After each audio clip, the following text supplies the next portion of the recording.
over to you. The floor is yours, Alain. Welcome. Okay, thank you very much, Pierre, for this introduction. I would like first to thank the ISBSG for this invitation to speak to the attendees, and a special thank to Luigi Buglioni, who did a lot of advanced planning and coordination with the speakers. Like Pierre mentioned, I had worked 20 years in the industry, in the banking environment, and then I switched for over 20 years in the university environment. Of the 45 PhD that I graduated, about half of them were on software measurement topics as well as estimation topics as well. So this is, I consider that as an interesting achievement in software measurement and estimation, not necessarily the work that I did, but the work that they will do with the right expertise. In addition, I have, to those papers that Pierre mentioned, have contributed quite a lot to a number of ISO standards. And for transfer technology purposes, I have written a number of books as well. I have published on software project estimation, software measurement, as well as software maintenance management. Now, with this introduction completed, the context of my presentation is that for all types and all sizes of software project, from the very small to the very large organization, development deliverables and effort must be estimated, and such estimation has to be done with incomplete information. And of course, it's a worldwide problem, and it will not disappear. Incomplete information at the beginning of a project is a universal problem, and it's not technology and changes of technologies that will impact this. So a challenge, and the one that I will be talking about this afternoon, is the early software sizing from incomplete requirement. And a solution, I will present briefly one solution, the software iceberg technique for size approximation. And of course, there are other approximation techniques as well. So my list of topics is this early sizing challenge. I will present briefly the sizing an iceberg. It looks very simple, but from theory to practice, there are some quite difficulties. It's not as easy as a simple ratio. Software iceberg analogy through the life cycle, other early sizing techniques, and a quick wrap-up. So let's start with this well-known cone of uncertainty from Barry Beam, where you have on the left, and well, the horizontal axis is the time frame of a project from its beginning to its completion. And there's a large variability up front in the project, and it goes to the end with much less uncertainty. Almost everything is known at the end of the project, but not everything. A project might not be totally completed, and there might be missing information. On this, with this cone of uncertainty, the ISB data repository represent the end of a project. It means that at that end of a project, you have measured project precisely in terms of function points, in terms of size. You have the effort, and with that, you can calculate pretty accurately the project delivery rate, because the project delivery rate is calculated at the end of a project. When you don't have all the information and you have to measure quickly, you might use an approximation technique based on all the information available at the end of the project.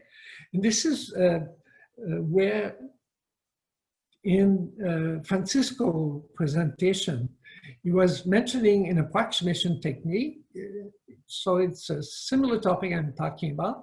But in this context, for the Mexican database creation, it was a project that had been completed. So project completed for which he had the effort of those projects, and he had to approximate the size at that point in time. The project I will be talking about is, so you can have project delivery rate and you can have other estimation model as well. Here I'm showing up a graph with data, and you could build regression analysis, which is another way of presenting estimation model. And the challenge is to use the ISBSG for estimation purposes where you are in the early phases. You have to figure out the size at those early phases. And when you have to figure out the size in early phases, the requirements do not represent the full scope of the project. And it doesn't have all the details, of course. So it's hard to apply measurement method exactly as is because you don't have all the information. And as the project moves through the life cycle, requirements or the details are being added to the requirement, details that are known at the end for precise measurement. They are not known early on, and those requirements might change or a portion of them as well. So at estimation time, for using productive PDR rate, you have to figure out the expected size of the project. For that expected size, I will use the iceberg analogy. When you look at the iceberg above water, you see a portion of the iceberg, which is above water, which is equivalent to the initial visible requirements with some of the functionality, but all of those details missing. If you were to dive or with whatever equipment, you could see the iceberg appear to you progressively. So it moves from the invisible requirement to visible, increased visibility of the requirement throughout the life cycle. So it's a part of the analogy. In the physical world, if you see the above water part of the iceberg, there's a ratio that has been calculated for the submerged part, and it is a constant, which is 89.32, which is about 90%. So 10% of the iceberg is above water, and 20% is 90% is underwater. So iceberg theoretically are very easy to size and measure. A simple ratio. Somebody told me not too long ago that my iceberg analogy was not very useful, was much too simplistic for size approximation. It appears simplistic, but practicality, it's not that easy to size an iceberg. Those that have to size an iceberg have to either look at it from shore, or they have to go with a ship towards the iceberg to figure out the above water portion. And they might have to assume that it's a regular shape as well. So theoretically, with a simple view, it looks like it's not a very good analogy. But in practice, icebergs are not regular shape. They are not squares nor rectangles, but they can be all kinds of shapes. And for example, if you were to go close with a ship to measure the iceberg, well, I can guarantee you that it doesn't take a few minutes to size the above water portion. And there are different shapes of the iceberg. So practicality of measuring the above water iceberg portion is not that easy. It would be complex and time consuming, without mentioning that if we were to describe the below the water iceberg, that is not easy as well. There's a huge variety of shape, and most of them can be quite complex. So the practical aspect of iceberg measurement is not easy, nor their description. And to me, those look, as an analogy, is pretty interesting, the sense that if you have a tiny portion of the information early on, like the example list of use cases, you have barely described a portion of what you will need to be developed. And so the analogy has some good, it's pretty good in terms of visibility of the requirement early in the life cycle, what we see in the life cycle early on is barely the tip of the requirements and the level of detail that you will have to develop through the project or even through a sprint iteration. So now, can we have a technique that can be used for size approximation through the life cycle that can be used very early on in the feasibility stage and the requirement stage, at these subsequent stages as you add information or details that are conveyed to you by the customers or the users and up through the end. So do we have tools for that analogy? Well, I found a pretty good one, which is the ISO and IEEE standard on requirements engineering. And within this document of ISO and IEEE, it presents the sources of the requirements, various stakeholders, the types of requirement, and the various levels of requirement throughout the life cycle.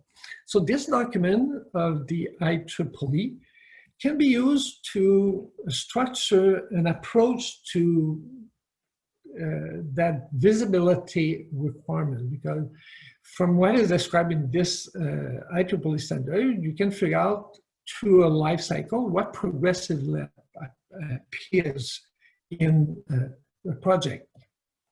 So at feasibility, what is visible at feasibility and what is described in the IEEE 25148 standard is feasibility. You typically have the business requirement, the stakeholders requirement, and the systems requirement.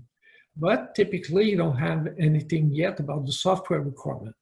The system requirement describe what the business needs, but not necessarily what will be allocated to the software or to hardware function or to administrative or manual procedures. The next stage within this IEEE standard says that you have to describe the contextual context of the project, some verification and supporting document, the external interfaces, the list of function, and the non-functional requirements. And this is described in this IEEE standard. As you move on in project lifecycle, those interfaces are located software functions that are described, functions themselves are detailed, and it increases visibility, and there's more information on the non-functional requirement.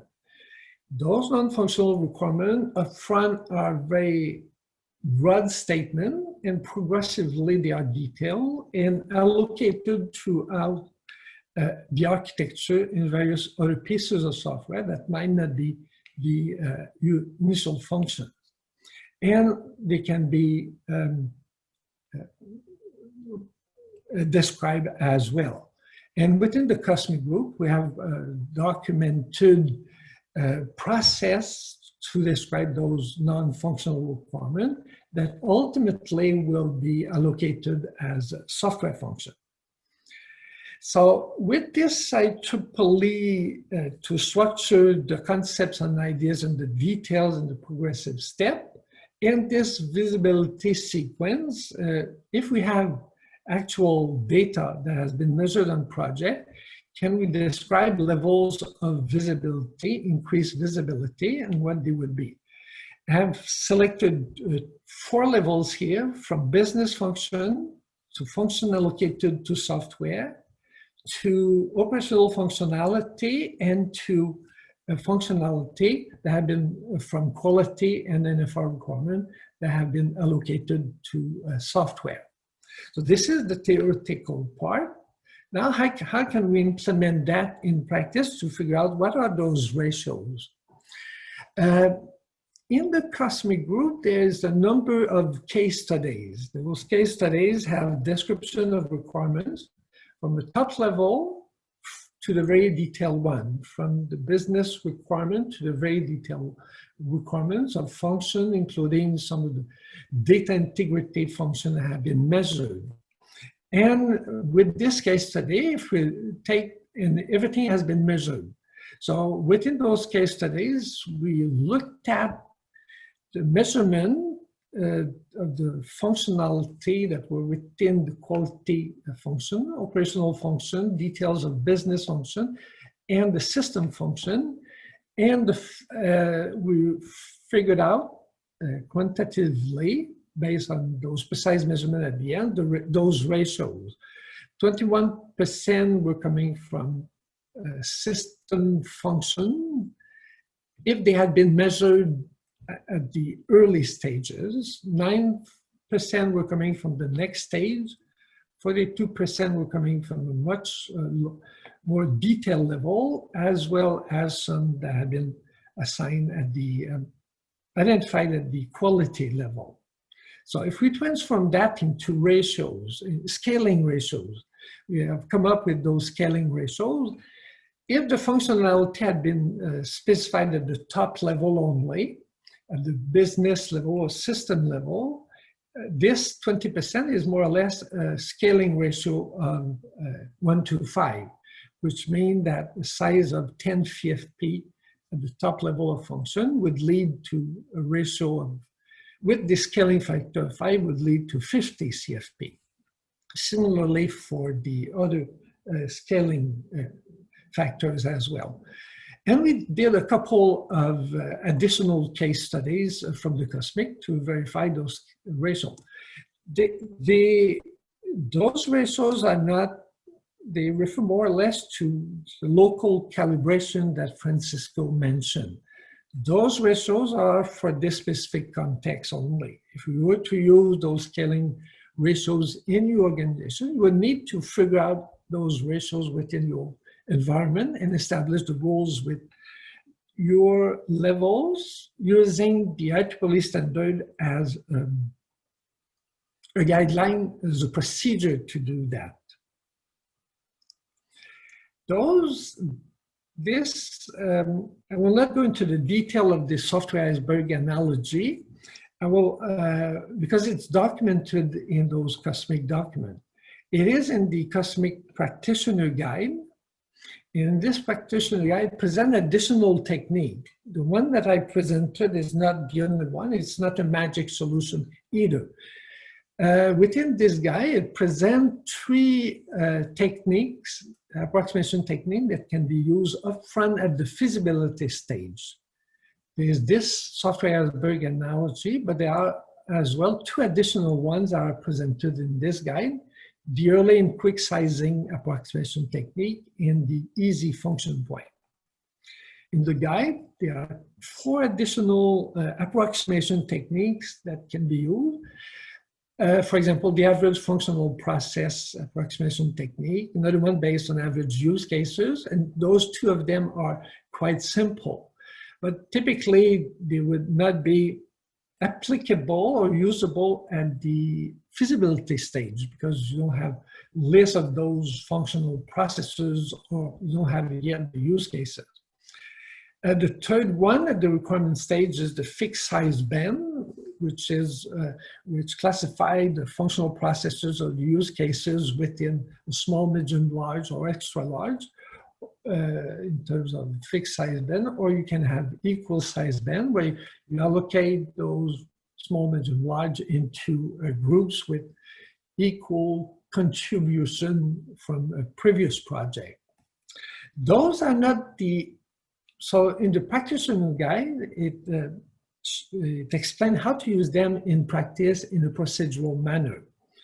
There is also an expert guide, and the approximation technique that was mentioned by Francisco is mentioned in this expert guide. The expert guide has more techniques. They are not described at as detailed level, but it has some additional information that explain how to use, in which context those techniques can be used and selected by, for example, a process improvement person. And it has a pro and lists some of the pros and cons of each one of those different sizing techniques. So Francisco was pretty modest when he presented his approximation technique that he used in uncompleted project. His technique was developed based on fuzzy logic. And while he presented the practical verification validation with the Mexican data from various companies in Mexico, the theoretical background of his EPCU technique with the fuzzy logic model has been validated in his doctoral thesis.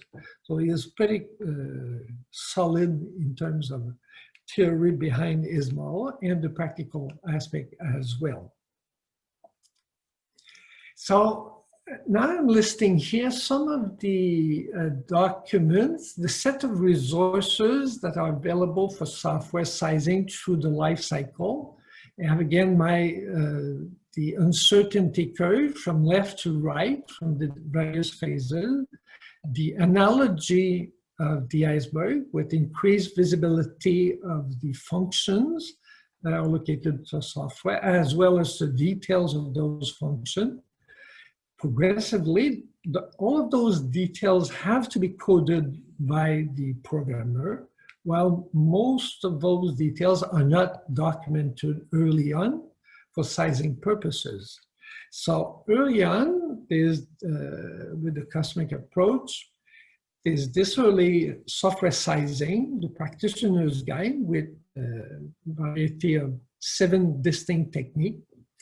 And to be noted that those techniques are independent of the sizing method itself.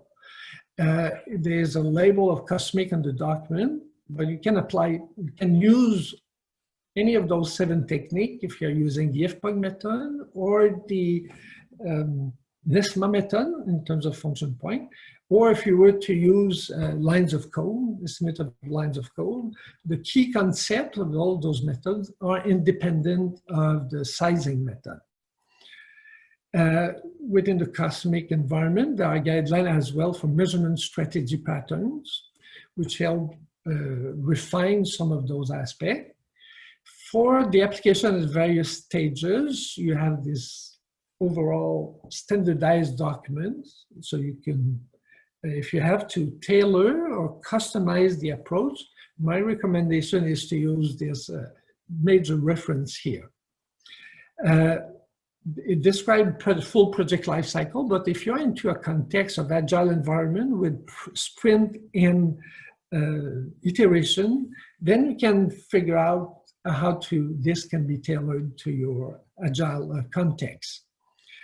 Is this document a non-functional requirement and cosmic sizing, which describe the approach for the traditional view of non-functional requirements, such as a topic that was discussed by a previous speaker today on security and cyber security. So it describes how to use existing standards, for example, on non-functional requirements, such as security standards or portability standards or reliability or maintainability standards. How with those standards and models, we can have hierarchies of function. Each of those functions can either be approximated or precisely measured, depending on your level of details.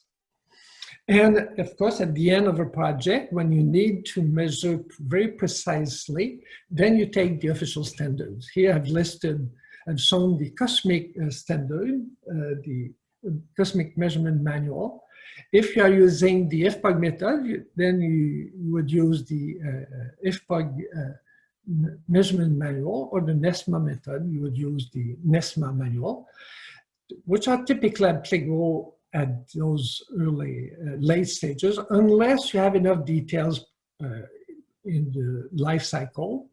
Or if you don't have enough details, you don't use the standard itself, you use approximation technique for sizing with missing requirements. So in terms of, I have presented the key concepts, and as a wrap-up, a short wrap-up as well, I had indicated that you have the ISBSG data repository. The previous speakers talk about benchmarking. So you use the ISBSG data for benchmarking within the various benefits and constraints and limitations as well mentioned by the previous speaker.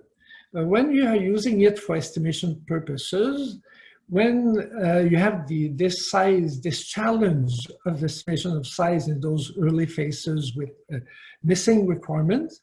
So what I've basically addressed in my talk is the techniques. There are techniques available for early sizing. And then you have, by looking at those guidelines, you either for example, process improvement or manager has to figure out which technique works best in this environment and under your constraint. And in the practitioner guideline, you have the more detailed information for applying one of those techniques within a context, or you might select a combination of techniques, of course.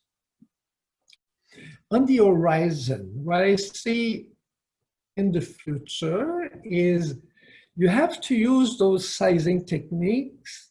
It's not that you have to use those sizing techniques. Is typically in the engineering and architecture environment, they have plans, they have drawings, and they have something in their drawings where they have a scale. So it's drawn to scale, and the engineers and the architects specify that scale. In software, early on, you have some requirement, but there's no practice to mention the scale of those requirements or the levels of details. So as the industry developed their expertise on those early approximation, as they developed their data for local calibration, at some point in time, that should move on to the requirement practices that when they describe something, they should apply the scaling of those requirements. And they have to develop their expertise, as has been done in architecture and engineering as well.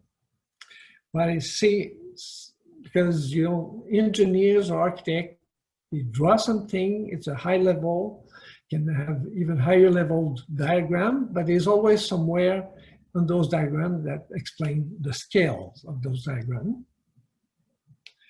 And for those who have those scaling factors, it's also a document technique that can be used to assess the level of completeness of the documentation of the requirements.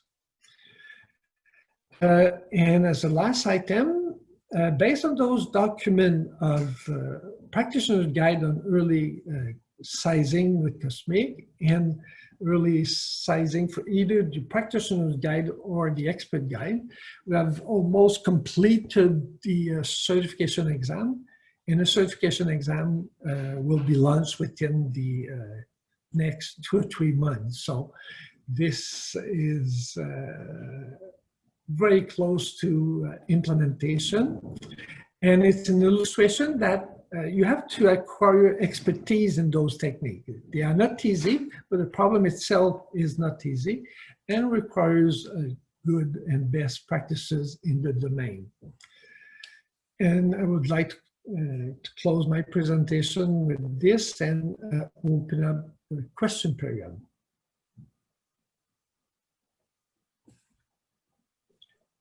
Thanks a lot, Alain.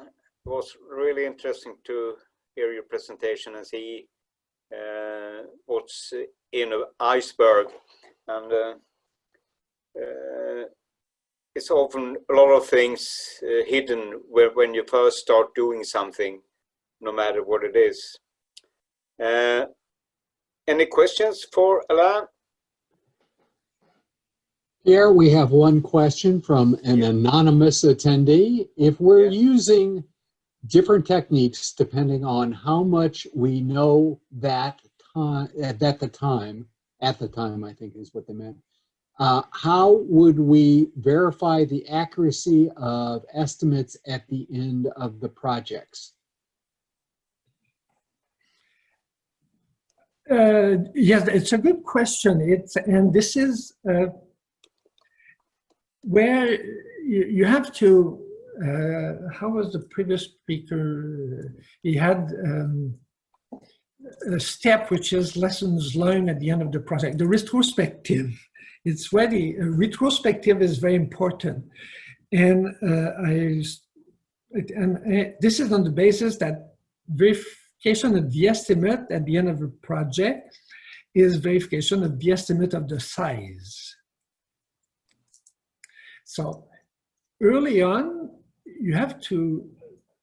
you cannot expect that the approximation will be accurate. There are variations. So you have to develop your own expertise at figuring out the variation upfront in your estimate. And I would use the same techniques as for effort estimation. But there's the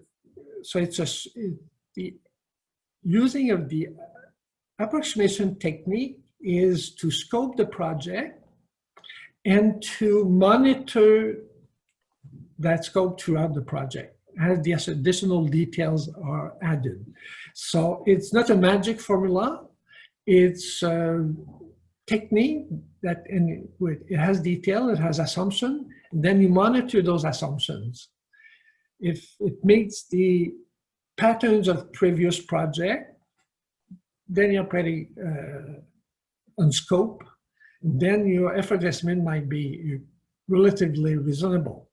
But with the details, with your historical data set, then you can monitor where it can vary from that estimate and then take action, or there's no need to take action if there's little variation. But the question is, well, the key issue is not being accurate, it is to being within a reasonable range. Does it answer your question? It's not a perfect answer because there's nothing that guarantees accuracy upfront. In the research field, there are a lot of research papers on the accuracy of estimation, mostly estimation of effort, but it's always on project completed. There's no research at all on verification of the estimation model based on the initial estimates. Sizing either, not yet. But it would be, in my opinion, much easier to verify that with sizing estimate than with effort estimate, I'm pretty sure. All right, we have a couple more questions coming in. The first one is, have you conducted case studies on the use of these techniques in industrial settings? I've not conducted those studies myself. The expert guideline, the expert document, lists for each of the methods which one have been used in industry and which one have been the research stage at the theoretical aspect or with data set. So the available information on their usage is in the expert guide. So you can see from that expert guide, which one have industry users and which one are coming out of the research community. Super. Okay.